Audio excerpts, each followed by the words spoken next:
கிறிஸ்துவுக்குள் பிரியமானவர்களே, கர்த்தரும் இரட்சகருமாய் இயேசு கிறிஸ்துவின் ஈடு நீட்டு நாமத்தினாலே உங்கள் யாவருக்கும் என் அன்பின் வாழ்த்து தெரிவித்துள்ளேன். தேவன் அருளிய அப்பம் பிரேயர் மினிஸ்டர் மூலியமாக உங்களோடு சந்திப்பதில் மிகுந்த மகிழ்ச்சி அடைகிறேன். தினம்தோறும் அதிகால வேளையிலே பரிசுத்த வேதம் தெரிந்த ஒரு பகுதியை நாம் தியானித்து நம்முடைய குடும்ப பாதுகாப்பிற்காக நாம் ஜெபிக்கிறோம். பரிசுத்தமுள்ள ஓய்வு நாளிலே எத்தனையோ குடும்பத்திலே ஆலயத்து போயிட்டிருப்பீங்க. எபிரேயர் 9ஆம் அதிகாரம் 28ஆம் வசனத்திலே கிறிஸ்துவும் அநேகருடைய பாவங்களை சுமந்து தீர்க்கும்படிக்கு ஒரே தரம் பலியிடப்பட்டு தமக்காக காத்து கொண்டு இருக்கிறவர்களுக்கு ரட்சிப்பை அருளும்படி இரண்டாம் தரம் பாவம் இல்லாமல் தரிசனமாவார். ஹல்லேலூயா. இரண்டாம் தரம் பாவம் இல்லாமல் தரிசனமாவார். அநேகருடைய பாவங்களை சுமந்து தீர்க்கும்படி ஒரே தரம் பலியிடப்பட்டு நம்ம எல்லாருடைய பாவத்தையும் சுமந்து தீர்க்கும்படி இயேசு கிறிஸ்து தம்முடைய ஜீவனை தந்திருக்கிறார். பரிசுத்தமுள்ள ஓய்வு நாளிலே யாரெல்லாம் இந்த செய்தி கேட்குறீங்களோ ஆலயத்துக்கு கிளம்பி போங்க. தேவனை போய் தேடுங்க. சில குடும்பத்தில் காலையில் கிளம்பி போயிருவீங்க, பிரச்சனை இல்லை. சில குடும்பத்தில் ஞாயிற்றுக்கிழமை தான் கொஞ்சம் ரெஸ்ட் எடுக்கலாம், கொஞ்சம் நல்லா தூங்கி எந்திரிக்கலாம், இன்னைக்கு தாங்க லீவு அப்படிம்பாங்க. அவர் நமக்கு ஜீவனை தந்து பிதானுடைய வலது பரிசத்திலே நமக்காக பரிந்து பேசி கொண்டிருக்கிறார்.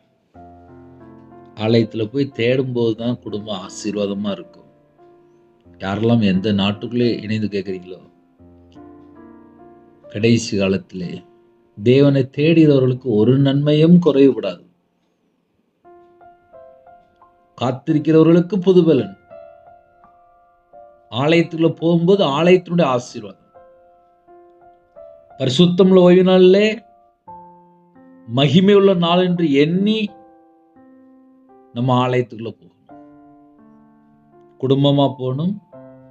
யாரெல்லாம் ஞானஸ்தானம் எடுக்காமல் இருக்கிறீங்களோ ஞானஸ்தானம் எடுங்க. யாரெல்லாம் இது வரைக்கும் சர்ச்சுக்கு போகவே இல்லை அப்படின்னு சொல்றீங்களோ சர்ச்சுக்கு கிளம்பி போங்க.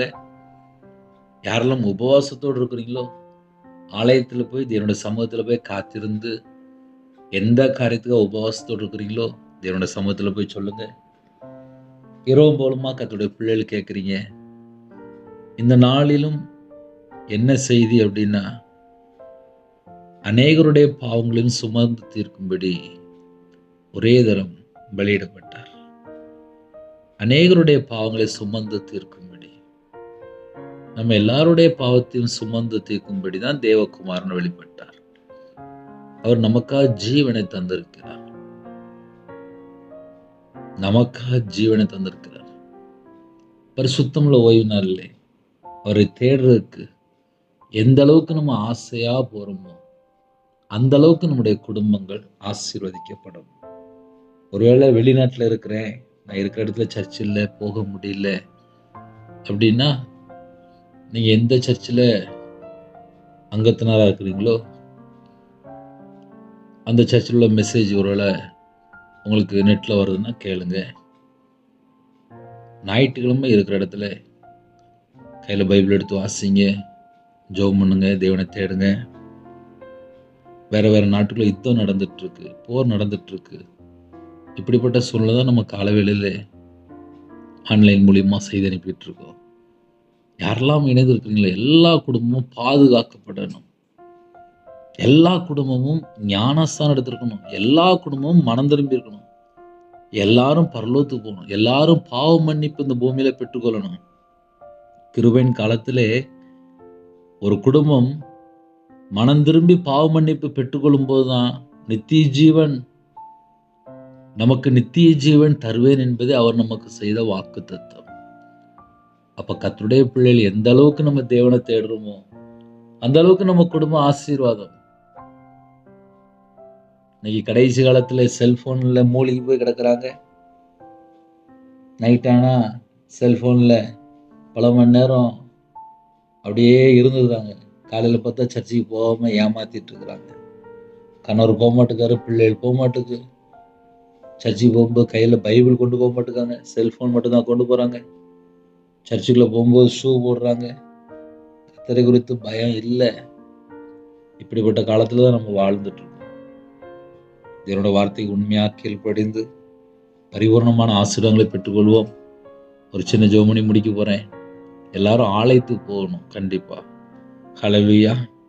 2ஆம் தரம் பாவம் இல்லாமல் தரிசனமாவார். 2ஆம் தரம் பாவம் இல்லாமல் தரிசனமாவார். அவரை நாம் சந்திக்கணும் அப்படின்னா நம்ம எல்லாருமே இயேசு கிறிஸ்து ரத்தத்தினால கழுவப்பட்டு மனம் திரும்பி கர்த்தருக்காக வாழக்கூடிய பிள்ளைகளா இருக்கணும். தமக்காக காத்து கொண்டு இருக்கிறவர்களுக்கு தான் ரட்சிப்பை அருளும்படி 2ஆம் தரம் பாவம் இல்லாமல் தரிசனமாவார். அப்போ இன்னைக்கு காலவேளையில யாரெல்லாம் இணைந்திருக்கிறீங்களோ நம்ம எல்லாருமே இயேசு கிறிஸ்துவை சந்திக்கணும். அந்த நாளுக்காக நாம் எல்லாரும் ஆயத்தப்படணும். ஹல்லேலூயா. ஜெபிப்போமா? கண்களை மூடி நாம் ஜெபம் செய்வோம். கிருபை மகிமை அந்த பரிசுத்தமுள்ள நல்ல பிதாவே, நன்றியோடு துதிக்கிற சொல்கிறோம்ப்பா. எங்களுக்காக ஜீவனை தந்திருக்கிறீங்கப்பா.